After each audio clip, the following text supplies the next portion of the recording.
കഴിഞ്ഞ ദിവസം ശാസ്താംകോട്ട അമ്പലത്തിലെ ഉത്സവത്തിന് പോയപ്പോൾ ഉള്ള വീഡിയോ ആണ് ഇത്. നമ്മൾ നല്ല സമയത്ത് ഇറങ്ങിയത് കൊണ്ടിട്ട് തന്നെ വഴിയെല്ലാം നന്നായിട്ട് ബ്ലോക്ക് ആയിട്ടുണ്ടായിരുന്നു. ലാസ്റ്റ് കാർ ഇടാൻ സ്ഥലമില്ലാതിരുന്നിട്ട് കുറേ ദൂരം കൊണ്ടുപോയി പാർക്ക് ചെയ്തിട്ട് അമ്പലത്തിലോട്ട് നടന്നാണ് പോയേ.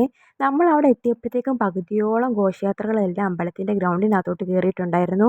അവിടെ നല്ല തിരക്കായത് കൊണ്ടിട്ടും പിന്നെ കുഞ്ഞുണ്ടായത് കൊണ്ടിട്ടും നമുക്ക് അമ്പലത്തിൻ്റെ ഗ്രൗണ്ടിനകത്തോട്ട് പോകാൻ പറ്റിയിട്ടുണ്ടായിരുന്നില്ല. നമ്മൾ റോഡിൽ നിന്നിട്ടാണ് ഈ ഘോഷയാത്രകളും കാര്യങ്ങളും എല്ലാം കണ്ടിട്ടുണ്ടായിരുന്നതും. ദേണ്ടടാ ഒരു കൊച്ചു കാള. അവിടെ കുറേ അധികം കെട്ടുകാഴ്ചകളുണ്ടായിരുന്നേ. കാളകളും കുതിരയും ഫ്ലോട്ടുകളുമായിട്ട് അങ്ങനെ കുറേ നേരം അവിടെ നിന്ന് ക്ഷീണിച്ച് വിശപ്പിൻ്റെ വിളി വന്നപ്പോൾ നമ്മൾ നേരെ ഒരു ഹോട്ടലിലോട്ട് പോയിട്ടുണ്ടായിരുന്നേ. ഒരു ചിരി ചിരിക്കാൻ പറഞ്ഞതിനാണ് ദേ ഇമ്മാതിരി ചിരി ചിരിച്ച് വെച്ചേക്കുന്നത്. നമ്മൾ ഓർഡർ ചെയ്തിട്ടുണ്ടായിരുന്നത് ഇടിയപ്പവും ബീഫ് കറിയുമായിരുന്നു. നല്ല അടിപൊളി ബീഫും ഇടിയപ്പവും ആയിരുന്നു. അവിടെ നിന്ന് അത് നന്നായിട്ട് ആസ്വദിച്ച് കഴിച്ചതിന് ശേഷം നമ്മൾ നേരെ വീട്ടിലോട്ട് പോയിട്ടുണ്ടായിരുന്നേ. അപ്പോൾ നമ്മുടെ ഇന്നത്തെ വീഡിയോ ഇത്രയേ ഉള്ളൂ. അടുത്ത വീഡിയോ ആയിട്ട് വരാം. ടാറ്റാ.